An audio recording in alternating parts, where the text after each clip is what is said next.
Hello, everybody. How are y'all doing out there? Hope you're all safe. Hope you're all staying cool, feeling good about life. Welcome to the Chip on My Shoulder podcast. My name is Justin Kirshner. I'm here to teach you all about life and all that is know about chips. Okay. Feeling good today. Oh, I started working out again, and I unfortunately made the rookie mistake of doing leg first. And now I dread having to take a shit. Those, and then you guys know that feeling. I'm fucking spread now for like I'm in a goddamn insane asylum, a padded room. But I'm trying to be better. Isn't that the whole point of life? I'm trying to be better. If I could just stop doing methamphetamine, then we're really in a good spot. I met a fat meth head the other day. Not the other day. This was like a year ago. I was at a bar with my ex girlfriend at the time, and we're sitting at the bar, we're hanging out, and then some guy just starts talking to us. He's a car salesman at a Jeep dealership, so it makes sense. But this dude was literally at the bar peeling off those stickers that they attach at the hospital to monitor your heart. He's at the bar, like putting them on the fucking bar, dude. I swear to God. So he's putting them on there, and he's just talking, chatting with us, and then he brought up the fact that he smokes, meth. And he just does it casually, like he's smoking a cigarette. And he calls his roommate. He's like, hey, buddy, yeah, do you mind just leaving a rock on my dresser before you? Yeah, I'm gonna be home in like a few hours. And this dude just got out of the hospital. He's pounding back shots, pounding shots, and then he asked me and my girlfriend. He's like, hey, you guys want to come? You can come smoke, back at my place. And I'm like, we're fucking good. We're fucking good. To be honest with you, I envy that man. He's got it figured out. Fresh out the hospital. There's certain types of people in this world that will they know who they are and they're not going to self-improve. You know what I mean? And that's fine when you're just your own self-destruction, do whatever you want. But there's those people you're like, yeah, at a certain point, there's like, this is who I am. I'm not quitting smoking. I'm not going to stop doing shots. I don't, they're like in their 60s. You're like, what am I going to go to fucking juice cleanse now? And, get my life together? No. And it's always some old frosty dog like this. Some 80-year-old woman drinking salty dogs, smoking a Virginia Slim, telling you about how hot she was back in her day. And then eventually she still will give you a hand job in the parking lot. Good people. Good Americans. Anyway, like I said, I hope you guys are doing good out there. I hope you're feeling good. I went today, my chip is what happened with movie theaters, man. I went to a movie the other day. I saw the new 28 Weeks Later movie, or 28 Years Later. Sorry. And I'm not going to get into any kind of review or shit of that. I enjoyed the movie. It had its moments, but movie theaters just seem so depressing now. I don't know what it is. Like, I go in there and it's just like either people are extremely over the top and rude, or they're just like, I might as well be at a Greyhound bus station with the type of people. Like, I got to be honest with you. I fucking hate assigned seating. One of the things I enjoyed about going to the movies is like, if you wanted to get a good seat, you showed up early. You had to get there in time. You had to get in that sweet spot right as they let that last movie out. And then you could squeeze in there, make sure you get the nice front railing seat, we put your feet up, you got all that extra leg room, or you get that nice sweet spot in the top, middle where you get perfect sound where everything hits you.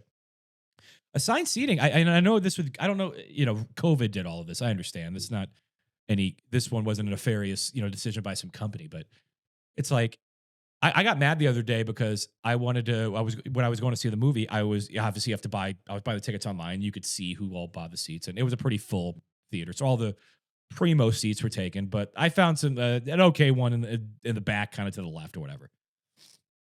And I get there, and the premier seats in the front are empty. At least 4 or 5 of them. So now I understand shit happens, babysitter canceled or whatever. But back in the day when that happened and that was there, if the movie started and nobody was sitting there, that's open. Now it's all assigned seating. And then they came in like 25 minutes late. Like, no. And you don't get to come in late and then get the premier seat. Nah, fuck all that.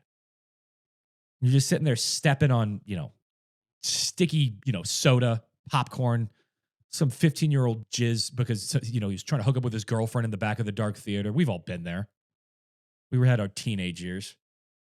The movie theater employees might as well work at a gas station, you know. They have to get young people. That's like one of the few jobs where you have to have like young people doing it because they're the only one gullible enough to do that for the long term, especially high school kids. I had friends who did that. We got free tickets out of it, but yeah, it's an easy job. I had a friend who would he told me a very clever way about how he used to steal back in the day. Because when he was working behind concession stands, they inventoried by like the item, like the bucket or something like that, right? So they didn't do it by like how much popcorn did you use or like this bucket has X amount of popcorn or whatever. So I guess what he had said was it only worked with like exact change or whatever. So one of the things he would do is like somebody would come up, they're like, let me get a bucket of popcorn. If they gave you exact change, he'd give him the bucket of popcorn, he'd cancel the order, and then he'd just pocket the fucking $20. Which I'm feeling that's just you can't do that anymore.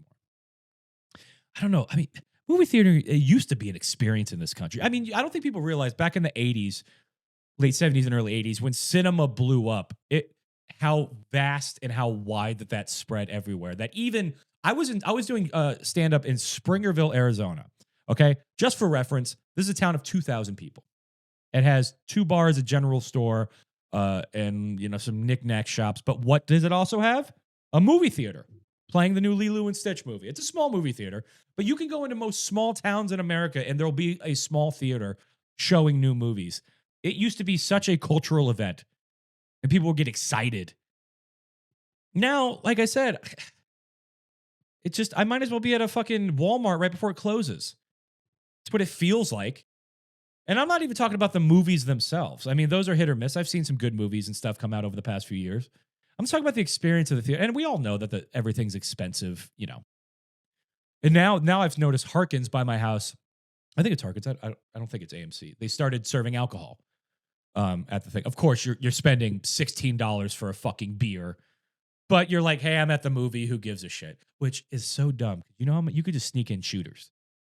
It's so nobody's what that 14-year-old that takes your ticket's going to stop you and go sift through your bag. No, you can get a large soda, bring in 4 or 5 vodka shooters, fill that bad boy up, and you're good to go. You shouldn't, but you can. Like nobody's going to stop you. All right, this is America, right? I don't know. It just seems like that kind of movie theater experience just seems so dull now. Even movies I want to see, I'm like a lot of the times I'm just like, I can wait 3 or 4 months until it comes out. Like I said, they used to actually like have events. I remember when I first saw Harry Potter as a kid, it was a full event. And they said if you dressed up like the AMC by my house, if you dressed up like a wizard, you got free chocolate covered gummy bears and stuff like that. And they had a full on thing. Now, the thing they do now is the popcorn bucket. If you guys, you've seen that, Jake. I mean, that's the big thing now is I think not every theater does it, but every movie has to have their own goddamn popcorn bucket. And of course, the Dune 2 one was the the first one that brought everything into controversy because you could clearly fuck it. But that seems to be the new trend is now everybody spends like, normally it would have been a $12 bag of popcorn, but now you're spending $50 on it just so you can get a Deadpool Wolverine limousine filled with your nachos.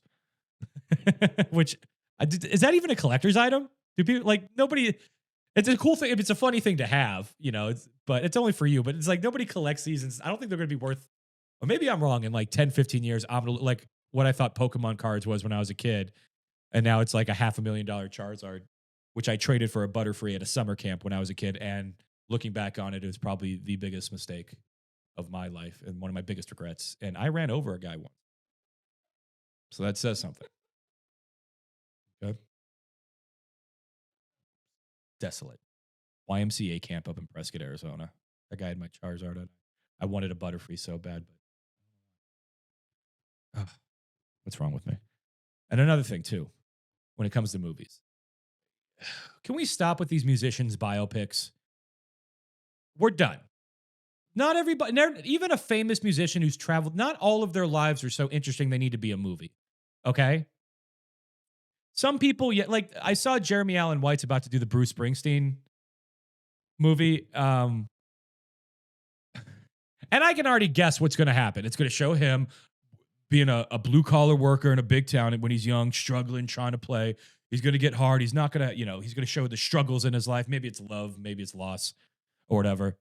And then, because I saw one of the scenes, he's sitting at a car dealership, sitting in the car, and the guy's trying to sell. I'm like, oh, that's the car he got when he fucking got his first big check. And he's like, that's a big moment in his life because he actually has money to afford a car now.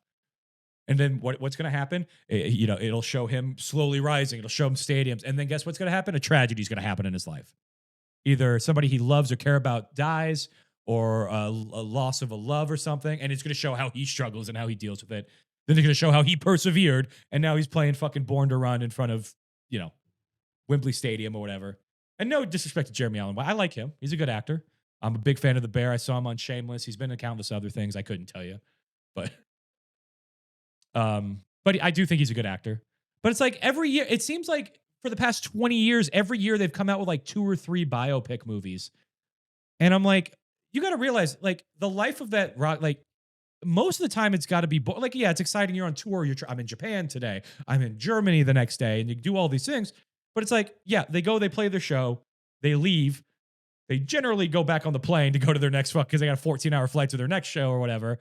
Like they have exciting lives, but it's not exciting to the fact that we need to make a movie and everybody like Freddie Mercury was a good one. That was very interesting. The fact that he was concealing the fact that he had AIDS and from his band and his family members and his last day and the concert. But where are we going? Like we're whittling it down to like, Bruce Springsteen. And I mean no disrespect to him, but I'm like, I didn't want to see a movie about his life. He didn't cure cancer. I don't know. He didn't fight in a fucking war. Are you going to just tell me how rough it was in Oklahoma when you were 28 and you had no money and, you barely had a pot to piss in? Baby, I was born to run. I got to be honest with you. I never got Bruce Springsteen. People fucking go apeshit over Springsteen. And again, no disrespect. He's an extremely, popular musician, loved by millions and millions across the globe. And I'm a little shit, eating potato chips and talking shit in my apartment. So, I have no room to, throw stones. But again, I don't know why, like they did an Amy Winehouse biopic not too long ago, which I was like, oh, okay, I guess. I mean, she just kind of had a really rough life and then overdosed, I think. That's just like, they're all sad. I guess the Elton John one was not like sad, but like any of the other ones where it's like ends with an overdose, I'm like, I don't want to relive how Jimi Hendrix killed himself in a tent or something. Like did you know they did it? Andre 3000 from Outkast did a biopic with Jimi Hendrix. Nobody even talked about it. Yeah. Like I said, you can go back and it seems like every year for the past 20 years, they've come out with 1 to 3 biopic movies, and it just makes no fucking sense. Musicians, just because you're a very famous musician doesn't mean you have a very exciting life. All right. Unless certain musicians ditch it. Like Gigi Allen. I'd see a fucking biopic on that crazy motherfucker. That dude was butt naked, throwing his shit at people at concerts and was mentally insane and went to the psych ward. That guy had a life. I would love to hear some shit about that. But I'm just curious, like, who's going to be like the next? Even J-Lo tried. Oh no, that was a documentary for like her movie or whatever. But I don't know who are they going to get? Like they're slowly becoming less of. They did a Tupac biopic, which was god awful. The Biggie biopic right before that, and they even brought the guy from the Biggie biopic into the Tupac one as like an Avengers-esque of cameo for the hip hop community. They did, I gotta be honest, the Straight Outta Compton one I liked. That was a really good one. And then they did one with Wu-Tang. They did a Wu-Tang. I didn't hear too much about that. I love Wu-Tang. Oh, it was a show on Hulu. Okay. Was it all right? I have to give that a listen because I love me some Wu-Tang. So, but yeah, we're good on biopic movies. Just like it's getting fatigue, almost like to the same point as superhero and Marvel. It's like we're getting. I feel like the superhero thing is the only like cinematic event now that people really want to go to. Like I'm kind of interested in the new Superman movie. I want to see that. Probably would be cooler if I saw it in like an IMAX. or some shit like that. But again, the movie theater experience is gone, and then they just keep reiterating the same rehashing nonsense. And unless it has some old IP, they just keep rebooting stuff, rebooting it. And they think it's gonna. I don't know if they genuinely think, because you know what I think it is. They know it's a cash grab. They know for a fact that no matter how good of a reboot something is, it's never going to have the same effect it did when the original thing came out. Just because when that original thing came out, it was unique. So they could reboot Star Wars, but it's never going to be what it was when it came out in the late 70s, that first one, in those movies and stuff like that. And no matter, like you said, you could have an amazing script, brilliant actors, an incredible screenplay, but it's just not the same place and time and culture that the movies were at the time. You know, it's funny because, you know, you go look back at an old Star Wars and look at the effects, you're like, God, these are fucking god awful and corny. But believe it or not, those are fucking mind blowing back in the day.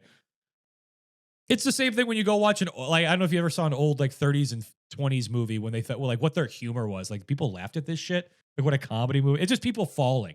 It's like toddlers. These people were so violent and going to war, but they had the humor of my niece. Like all the movies is just people like eating shit and like and just doing like goofy. He fell on a banana. Can you believe it? It was a banana just in the road. And that was the peak of comedy back then. That was yeah. I think overall, I don't know what movie theaters can do, but we all know that industry's kind of going slowly down on more and more movies are just like, fuck it, I'll go straight to streaming. You see direct results like day one. People just don't want to spend all that god awful money on a goddamn bread vine.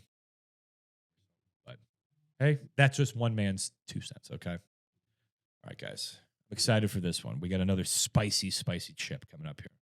Today's chip is Turbo's Flamas. Now, this is what I'm assuming is going to be kind of like a competitor to the Hot Cheeto. This is what is it? Bolsaza is the company, which I'm assuming is a Mexican company. Makes this, like I said, Mexicans make fantastic chips. Okay, so I always give them a chance. All right, they are good snack people. Okay, so this is a Turbo Flama. It seems like it's like a Hot Cheeto limon. It's got the lemon in there with all the flame and stuff. So we're gonna give these. It's got those little swirls, kind of like those small. What are those things you get at Taco Bell? The cinnamon swirls, like the small ones before they put them in the deep fry. By the way, did you know that that's just pasta that they deep fry? I didn't fucking know that. I did not know. But so Turbo Flamasso, I'm going to give these a try. Again, like I said, my favorite chip is a Hot Cheeto. So I'm trying a competitor here, but I'm willing. My loyalty is to the truth. All right. And to my constituents. That's you guys. Okay. And what is good. And if I got to call something better or worse, I will call it. All right. So let's crack this open and get into it. Let's see what we have here. Ooh, okay. Got a good little smell. Very swirly. Like it. Looks like it's got a good flavor covering. Let's crack into this bad boy.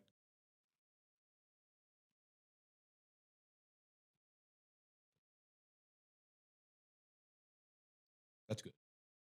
Oh, shit. Oh, man. Go for 2. I really like this. Holy shit. Yeah. This is very, very good. It has that nice spiciness. The spice is really good. That lime has a good flavor that hits you too, so you get that on the back end. Hot Cheetos. Watch out. These are wow. I'm genuinely shocked how good these are.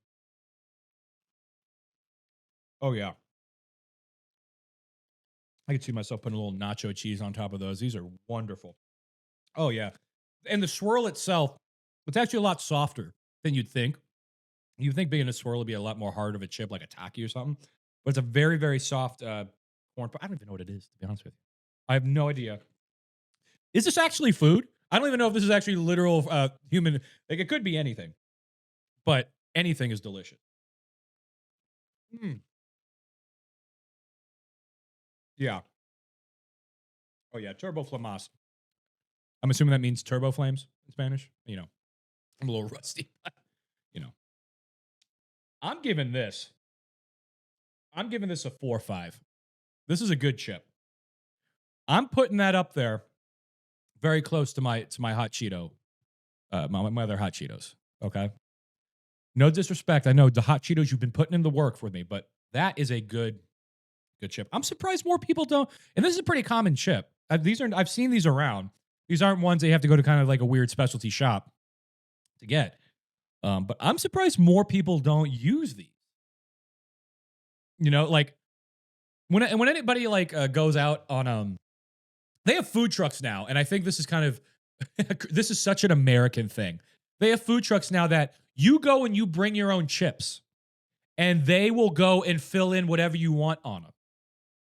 You can go bring in Doritos, fucking Cheetos, whatever you want. You don't even pay. You're just paying for whatever they put on top of it, which is so fucking American. I love it. Like, you just bring your own chips, you fat fuck. I'll throw some shit on top of it for you. Don't worry. Yeah, that'll be $12. And all they're selling is toppings. It's a brilliant idea. And I want to find one of those food trucks if I can. But this is one of those ones where I could see myself dumping, you know, ground beef, cheese, throwing some shrimp on that, or maybe, throw a little avocado. Ooh, that's good. Yeah. These chip games are the Hispanics have done a good job. Because I go to a little swap and meet in downtown Phoenix because they have these little booths with vendors that have much chips and stuff. And this place is really incredible. You can buy anything from fresh produce to a car. Okay, it's literally everything in between. They sell fucking mattresses. They sell fucking furniture, and then you could buy this guy. One guy's selling mugs that have every NFL team on it because he knows somebody will buy this shit. There's a guy in the back selling saxophones and like trumpets and shit like that. And then one of the best Sonoran hot dogs I had in my life is at that place, Park and Ride. It's like on Washington, right off the 51 downtown. They only have it on the weekends, but it's a really cool place. But they have the station where all the chips are, and they have these regular plain, just like regular salt, potato chips. And then you can cut it open, and then they have a whole fucking station there. Cheeses. They have fucking hot sauces. So that's the thing, we need to get on is we need to start zhuzhing up our chips, white people. Okay? No more cucumber carrot dip. All right? Fuck off. We need a good, like, they make a fucking meal out of it. That's what I love about it. Hispanics do everything 100%, and that's what I love about them. I was at my niece's soccer game. This was like last month or something like that. I show up, and one of the kids had his entire family come to this guy. I mean, they brought out a TV. They had a fucking grill, Bluetooth speaker. Like, they put up like a big shaded area and stuff. Guys, this is a 45-minute game. Okay? 45 minutes this game is. They're grilling. They're having a fucking good time. God bless it. But I think we need to start doing that. I mean, white people, we need to start. But what would the white like? Now, they would add nonsense bullshit. They put like raisins. They would put bullshit that nobody wants on it. They just put like I put some extra salt and pepper on these. No. But yeah, those food trucks are hilarious now. It's like we've gotten past like actually serving food. They're just like, bring whatever bullshit you want and I'll throw some stuff on top of it. And I'm here for it. If you're in the Phoenix area and you know where one of these trucks is, please message me and let me know because I am in desperate need of finding one of these. Actually, I'm going to get one. I got to be honest with you. This is a pleasant surprise for me. That one's a little less. Yeah. Yeah. Again, movie theaters suck. Let me ask the whiteboard of truth. Do we need another movie about a musician's biopic? Oh, would you look at that? That's a big old no. The whiteboard of truth doesn't lie. Okay? So screw all that. Get Turbos Flamas. Like I said, this is a 4.6. This is a fantastic chip. I would eat this every day if I could. Thank you guys again for joining us on another wonderful episode of Chip on My Shoulder podcast. Stay safe out there. I love you all. You guys have a good rest of your day.